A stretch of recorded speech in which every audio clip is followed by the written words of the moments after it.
Hey, boys and girls, I'm back in my comfortable chair and I'm ready to find out what happens next with Gobi. This is chapter 2.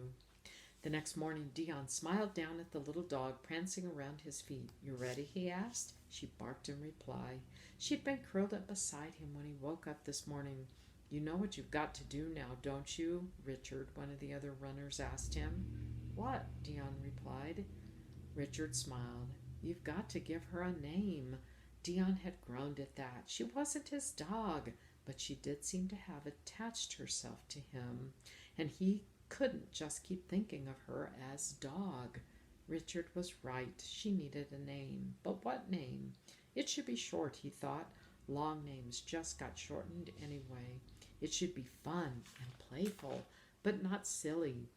It should suit her, and it should have something to do with the race, maybe. Then he had it. Part of this race led through the Gobi Desert, and that was the perfect name for her, Gobi.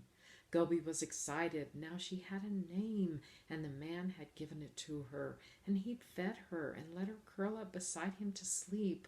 This was so great. And now it was daytime again. The sun was out, and it was nice and warm, and they were about to run some more. She couldn't wait. She was so excited she actually wandered away for a little bit.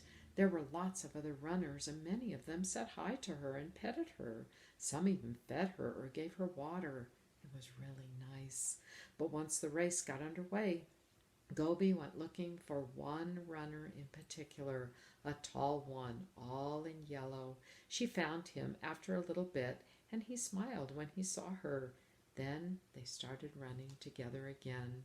Dion was surprised at how happy he was to see Gobi turn up again. He thought she'd gotten tired of him or found her owner or something else, but here she was running alongside him as if she'd never left. Today's race led through a bunch of boulders. The footing was tricky because the rocks shifted around beneath your feet. You had to be careful if you didn't want to get hurt. Dion slowed a little as he reached the boulders. Gobi didn't. She was light enough that she could leap from rock to rock without a problem. Julian was the same way. Dion had seen him leap from rock to rock the day before. Today, Dion had made sure to be in front before they got to the boulders because he knew he'd lose some time once they reached that section. Sure enough, as soon as he heard Julian coming up behind him. But when Dion got to the top of the pile, he stopped. He could see for miles up there. There was the next checkpoint way ahead, just past the small village. There was the starting line way behind them. There was the path from here to the village. It was nice and flat and straight, and they'd been running on that until the markers had led them up here. And there was one runner flying down another path. It was Tommy. Whoa, Julian said from beside Dion. That's not right. When Dion reached the checkpoint, he stopped and found one of the race organizers. Tommy somehow skipped that whole rocky section back there. I don't know if he did it deliberately or not, but it's not fair. The woman raised her eyebrows. We'll look into it, she said. Dion still wasn't sure the organizer believed them, but he'd done all he could do. Time to get back in the race. Tommy was way ahead, but the race path curved a bit. At one point, he and Dion were maybe half a mile apart. Dion assumed Tommy had seen him and would slow down, but Tommy continued running fast ahead and didn't stop for Dion to run together as they had before when he went the other way. Dion tried to catch Tommy. The gap was too big. All that happened was that Dion wore himself out and Julian shot past him. Dion was mad at himself. He'd had this problem before. He got angry and then he got careless. His first ultra race, he'd gotten so angry he actually quit the race partway through. He was starting to feel the same way now. Usually his wife was there to help him get over the anger, but she was still back in Scotland. Dion was there all alone. Then he glanced down at Gobi, still running beside him. He smiled. No, he wasn't alone, and having that little dog there was enough to take his mind off chasing Tommy down and everything else. Just having Gobi with him was enough to keep Dion going. This race wasn't over yet. Gobi was happy. The sky was clear, the weather was warm, and the ground was firm beneath her feet, and she and the man were running together. From time to time he would look over at her and smile. The warmth of that smile was even brighter than the sun beating down on them, but in a good way. It filled Gobi up. Then she heard a strange rushing sound up ahead. What was that? Whatever it was getting closer. Dion heard it before he saw it. It was the rapid beat of running water. He could tell from the noise that this wasn't another creek. No, this was something a whole lot bigger and faster.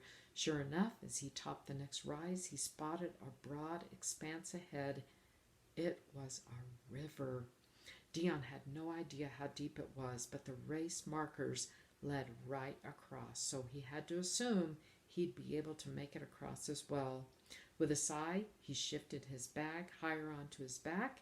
All of his food was in there. If it got wet, he'd be in real trouble. Fortunately, his clothes were made to dry quickly, and he had covers over his shoes that kept out pebbles and things, and also made them reasonably waterproof. That was all he could do. Taking a deep breath, he took a careful step into the water. It was surprisingly cold, considering how warm the day was, and he sank down up to his waist. But that was it. At least the riverbed seemed solid. He could make his way across. He just had to go slowly. One wrong step and he'd be completely wet. Plus he could hurt himself since he couldn't see where he was putting his feet. This was going to take a while. Gobi watched as the man plunged into the water. She wagged her tail, but he didn't look her way. He was clearly busy concentrating. She sat down just before the water and watched. Surely he would turn around and notice that she wasn't with him. But several minutes passed, and he got farther and farther away. Finally, Gobi couldn't take it any longer. She began anxiously running up and down the riverbank. Was the man going to leave her? At the sound of her bark, Dion stopped. He always made a point of facing forward, always forward during a race. There was no point in looking behind you after all. It was just about what lay ahead. But this time, he did glance back. Gobi was sitting on the river's edge, barking and whining. It was the same thing she had done at the creek the day before. She made it across that somehow, Dion told himself. She could do the same here, except this wasn't the same. The creek had been only a few feet wide and not much deeper than his ankles. This was at least 100 feet across and waist deep on him. There was no way the little dog could cross that on her own, not unless she knew how to swim, and if she could swim, wouldn't she already be doing that? Not my problem, Dion told himself. He was here for the race. That was it. He hadn't asked for Gobi to follow him. That was on her. But he'd fed her, and he'd given her water, and he'd named her. To admit he liked having her with him. She lifted his spirits, and right now, listening to her whimper and whine as he left her behind, nearly broke his heart. Oh, fine, Dion declared at last. Turning carefully, he started to make his way back. The second she saw him turn around, Gobi was on her feet, tail wagging furiously, her whimpers changing to happy barks. He was coming back. Gobi was ecstatic. She barked with joy and even pranced in circles as she waited for the man to reach her. When he was close enough, Dion reached out one long arm and scooped Gobi up off the ground. Then he hugged her to his chest. The little dog lifted her head and licked his cheek, which tickled, and Dion laughed. Yeah, you're welcome. Now let's get going. Just try not to squirm too much. This is going to be tough as it is. And it was. Before, Dion had kept his arms out for balance. Now one of them was clutching Gobi instead. That meant he had only one arm free. He had to go even more slowly and more carefully than before, and he slipped a few times, though never enough to go completely underwater. Through it all, Goby was amazingly good. She didn't struggle at all. She didn't bark. She didn't whimper. She just snuggled up against his chest and watched as they slowly inched their way across the river. Once they'd reached the other side, Dion set her down. She quickly circled him, barking and wagging her tail. Then she nipped at his shoes. Yeah, we're going, he agreed. He was tired from the river crossing, but he knew he couldn't stop now, especially with Tommy already so far ahead.